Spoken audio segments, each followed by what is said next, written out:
Study memories এর গল্পের দুনিয়ায় স্বাগতম, যেখানে শেখা মানেই শুধু বই নয়, হৃদয়ের গভীর থেকে উঠে আসা করুণা, কৃতজ্ঞতা আর মানুষ হিসাবে আমাদের দায়িত্বের গল্পগুলো জানা। স্টাডি মেমোরিজ, যেখানে স্মৃতি তৈরি হয় শেখার মাধ্যমে। আজকের গল্প প্রত্যুপকার, লেখক ঈশ্বরচন্দ্র বিদ্যাসাগর। বাগদাদের রাজপ্রাসাদের আঙিনায় বসে আছেন খলিফা মামুন। তার চারপাশে রাজ্যের প্রিয়পাত্র, জ্ঞানী ও পরামর্শদাতারা। তাদের মধ্যে অন্যতম এক বুদ্ধিমান, দয়ালু ও ন্যায়পরায়ণ ব্যক্তি আলী ইবনে আব্বাস। একদিন খালিফার নির্দেশ এলো, একজন বন্দীকে আলীর আবাসে নিয়ে গিয়ে পাহারায় রাখতে হবে। আলী বিনা প্রশ্নে আদেশ পালন করলেন, কিন্তু যখন বন্দির মুখ দেখলেন, তার হৃদয় থেমে গেল।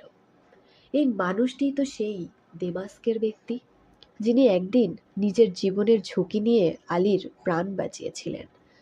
আলীর চোখে তখন ভেসে উঠল অতীতের সেই মুহূর্ত, যখন মরুভূমির পথে শত্রুরা তাকে ঘিরে ফেলেছিল, আর এই মানুষটি নিজের ঘোড়া ও জল আলীকে দিয়ে বলেছিল, চলুন, আপনি পালান, আমি সামলে নিচ্ছি। আজ সেই ত্যাগী মানুষ বন্দী হয়ে এসেছে তার ঘরে। আলী দ্বিধায় পড়লেন, আজ রাজ আদেশ পালন করবেন নাকি মানবতার ডাক শুনবেন। বন্দিটি শান্ত কণ্ঠে বললেন, হে আলী, আমি জানি আপনি দয়ালু। আমি অসচ্ছল, কিন্তু পালাতে চাই না। শুধু আমার পরিবারকে খবর দিন আমি বেঁচে আছি।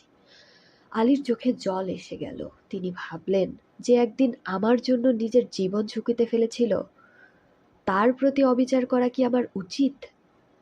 সেই রাতে নীরবে আলী বন্দিকে সামান্য খাবার ও ঘোড়ার ব্যবস্থা করে দিলেন।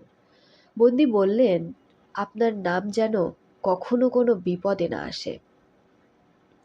আর ভোর হতেই তিনি অদৃশ্য হয়ে গেলেন দিগন্তের দিকে। পরদিন আলী সাহস করে খলিফার দরবারে হাজির হলেন।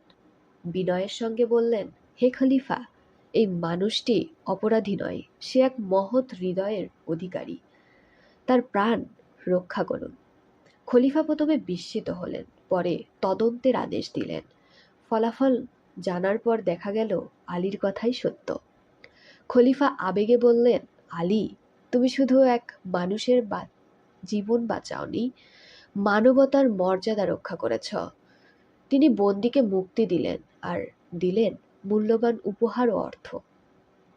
গল্পের শিক্ষা, মানুষের প্রতি দয়া ও কৃতজ্ঞতা কখনো বৃথা যায় না।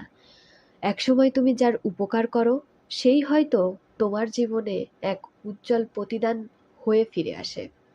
স্টাডি মেমোরিজ, যেখানে গল্পের ভেতরে লুকিয়ে থাকে জীবনের পাঠ।